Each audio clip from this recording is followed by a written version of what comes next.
Hello friends, in today's video we will discuss in detail a very important topic called Election of 1937 and Formation of Congress Ministries.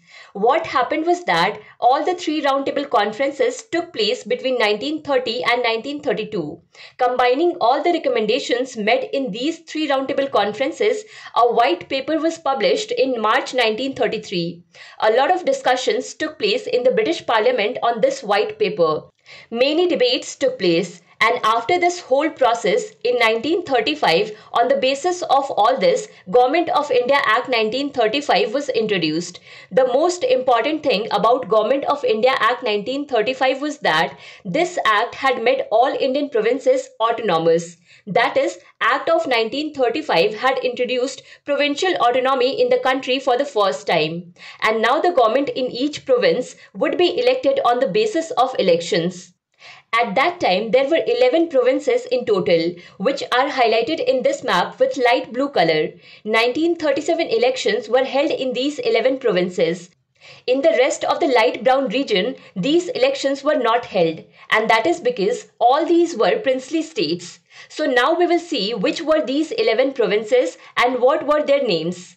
Their names were Madras, Central Provinces, Bihar and Odisha, United Provinces, Bombay Presidency, Assam, Northwest Frontier Province, Bengal, Punjab and Sindh.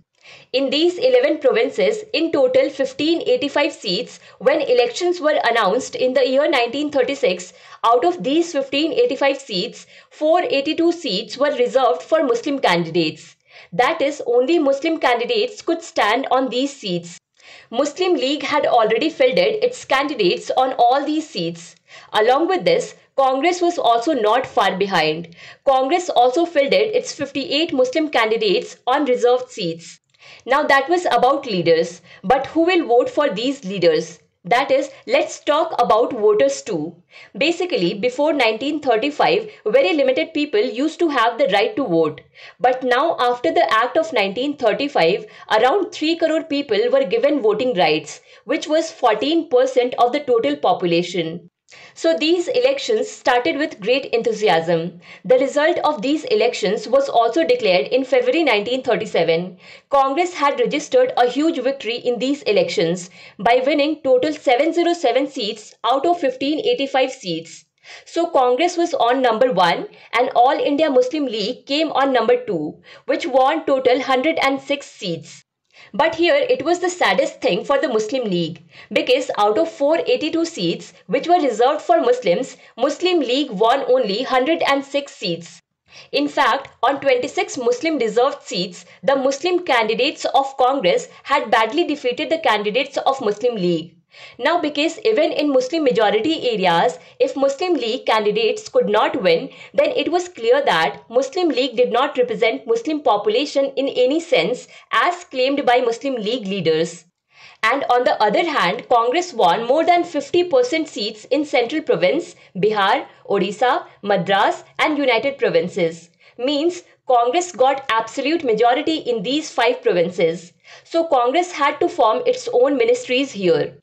Apart from this, Congress did not get absolute majority in 3 more provinces, that is Northwest Frontier Province, Assam and Bombay. But still, Congress was the biggest party here, and Congress won maximum number of seats in these provinces.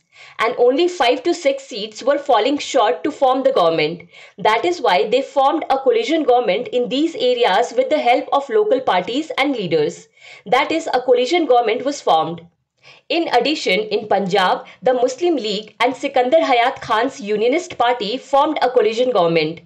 And at the same time, in Bengal also, the Muslim League formed a coalition government with Fazlul Haq's Krishak Praja Party. And now Sindh is left, where the Sindh Muslim Political Party formed the government.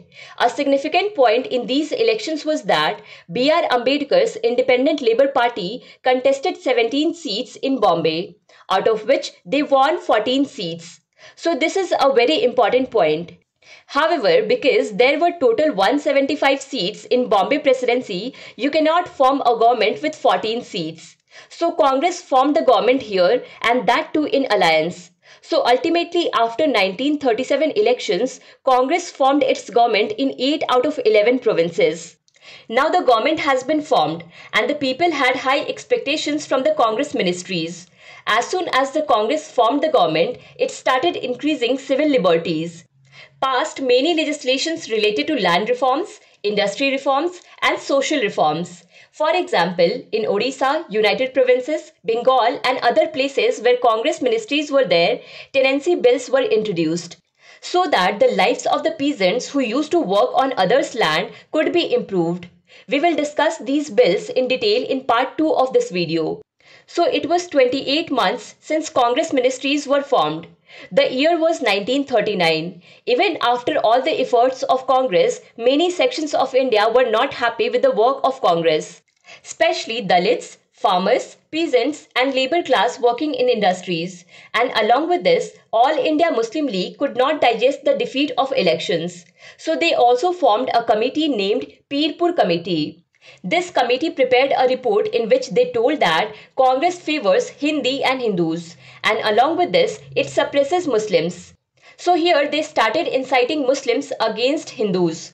Meanwhile, it got to know that Viceroy Lord Linlithgow declared on 3rd September 1939 that India would fight against Germany in World War II together with Britain.